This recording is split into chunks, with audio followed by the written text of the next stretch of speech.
नमस्कार बच्चों। ओके, तो चलिए आज हम लोग पढ़ने वाले हैं क्लास 12 केमिस्ट्री का फर्स्ट चैप्टर सॉलिड स्टेट का numerical questions. Okay, lecture number 61 है। जैसा कि हम लोग प्रीवियस क्लासेज में पढ़ चुके हैं, थ्योरी पार्ट सारा समाप्त कर चुके हैं, न्यूमेरिकल्स कर रहे हैं जो आपके फर्स्ट चैप्टर सॉलिड स्टेट के किताबों में दिया हुआ है क्वेश्चंस और एग्जाम्पल, उसी को हम लोग कर रहे हैं। ठीक है, तो जो भी बच्चे नए हैं प्लीज चैनल को सब्सक्राइब, लाइक और शेयर कर लीजिए और साथ में घंटी का आइकन जरूर दबा लीजिएगा ताकि सबसे पहले नोटिफिकेशन आप तक पहुंचे। ठीक है, और हाँ, एक और हम्बल रिक्वेस्ट है, साथ में नोटबुक और पेन जरूर रखिएगा क्योंकि चीज़ों को लिखिएगा और नोट करिएगा। ठीक है, तो चलिए समझते हैं।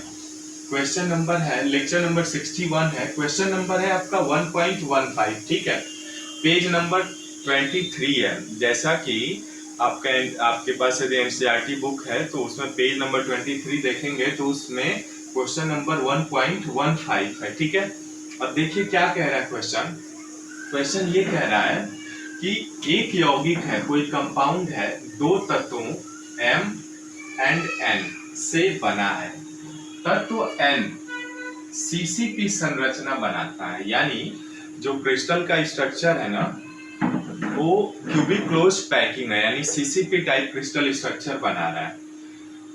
ठीक है, और कह रहा है कि M के परमाणु चतुष्फलकीय रिक्तियों के 1/3 भाग यानी टेट्राहेड्रल वॉइड्स का 1/3 पार्ट को कवर अप करता है। तो यौगिक का सूत्र क्या होगा, यानी फार्मूला बताना है। ठीक है, देखिए इंग्लिश में वही कह रहा है, a compound is formed by two elements M and N। ठीक है, the element N forms CCP यानी cubic closed packing and atoms of the element M occupy the 1/3 of the tetrahedral voids.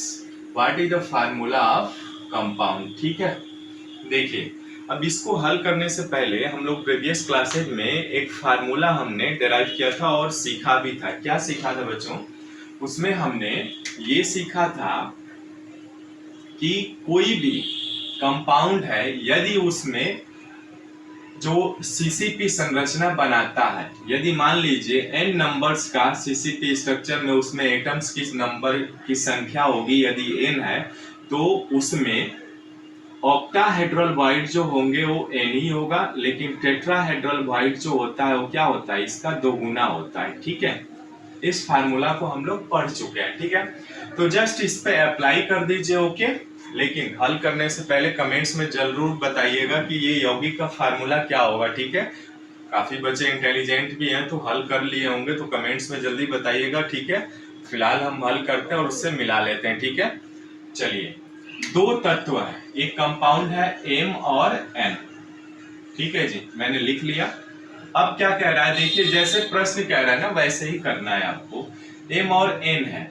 अब कह रहा है कि M जो है क्या कर रहा है, ये ऑक्युपाई कर रहा है 1/3 ऑफ टेट्राहेड्रल वॉइड, है ना। तो टोटल टेट्राहेड्रल वॉइड कितने होंगे इसमें? चूंकि अब ये देखिए यहाँ पे हमने माना कि यदि किसी क्रिस्टल स्ट्रक्चर में n परमाणु है ना, तो उसमें ऑक्टाहेड्रल वॉइड की संख्या कितनी होगी, n ही होगी। यानी जितने इसमें एटम्स की रैंक होगा उसका यूनिट सेल का, उतना ही आपका ऑक्टाहेड्रल वॉइड भी होगा, और टेट्राहेड्रल वॉइड क्या करेंगे, उसका दोगुना कर देंगे। तो यहाँ पे चूंकि ये तो पहले ही बता दिया है ना सीसीपी है, तो सीसीपी यूनिट सेल का हम लोग जानते हैं कि rank of unit cell of CCP कितना होता है, 4 होता है ना। ओके, यानी हम लोग पढ़ चुके हैं एटम पर यूनिट सेल यदि सीसीपी संरचना बनती है तो उसका कितना होता है, रैंक 4 होता है। ठीक है, तो अब 4 जब पता चल गया तो आपका ऑक्टाहेड्रल वॉइड भी कितना होगा, 4 ही होगा, और टेट्राहेड्रल वॉइड कितना होगा, 8 हो जाएगा। ठीक है, अब यहाँ पे कह रहा है कि M जो है ऑक्युपाई कर रहा है टेट्राहेड्रल वॉइड का, तो M है, टेट्राहेड्रल वॉइड कितना है, 8 है, तो 8 का 1/3 है ना, यानी 8 गुणे 1/3। अब N क्या है, N चूंकि क्रिस्टल बना रहा है ना, तो क्रिस्टल बना रहा है तो उस क्रिस्टल में टोटल जो एटम्स की नंबरिंग होगी वो कितनी होगी, 4 होगी।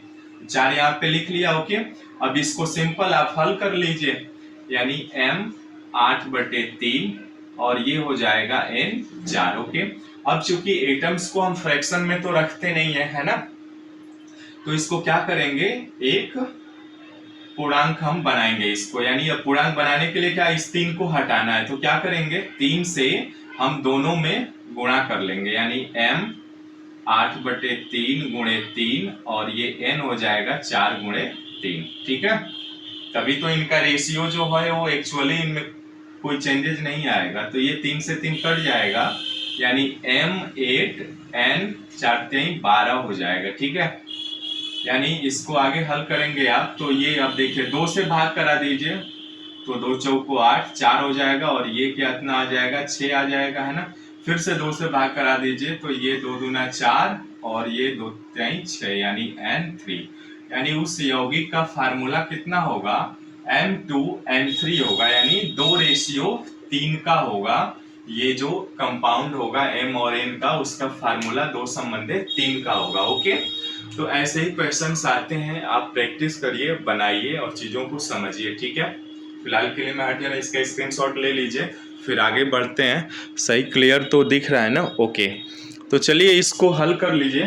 तो अब आगे हम लोग नेक्स्ट क्वेश्चन करते हैं, ठीक है, लेकिन छोटे छोटे वीडियो में ही डिलीवर करूंगा। तो नेक्स्ट वीडियो में मिलते हैं फिर। Thanks for watching this video and please subscribe, like और शेयर। Thank you.